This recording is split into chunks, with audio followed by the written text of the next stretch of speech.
Trending Bugambilya ni Bel Mariano, umabot na ng billion view. Bibilib ka talaga sa collab ni Donnie Pangilinan na si Bel Mariano.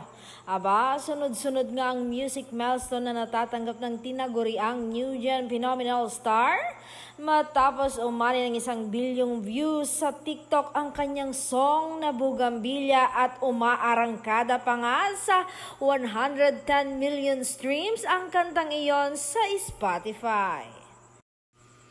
Viral hit ang somber album track na Bugambilya sa TikTok na may mahigit na 36,000 views na gumagamit ng awitin. Nakapasok naman ito sa top 10 ng Spotify Philippines Viral Song Chart at top 200 ng Spotify Philippines Daily Top Songs kung saan meron na itong 18 million streams. Ang bongga rin kasi ng solid fans ni Bel, pati ang Donbel fans nila ni Donnie dahil talaga namang ganoon na lang ang suporta sa kanya at sa kanilang love team.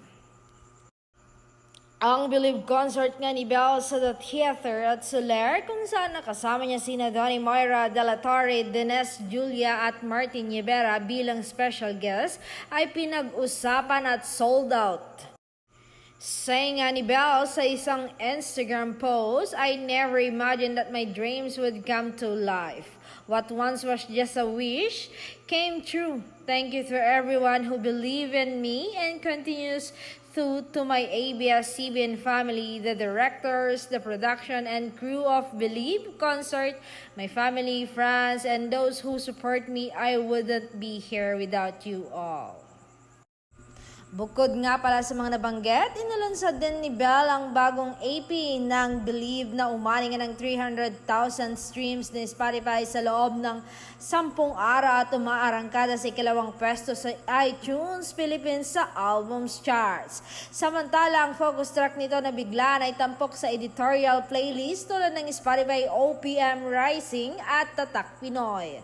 Available ang bagong episode ni Bel na Believe na iproduce ni Star Pop, Levelhead Rocks Santos at patuloy na pakinggan ang Bugambilya sa iba't ibang streaming platforms.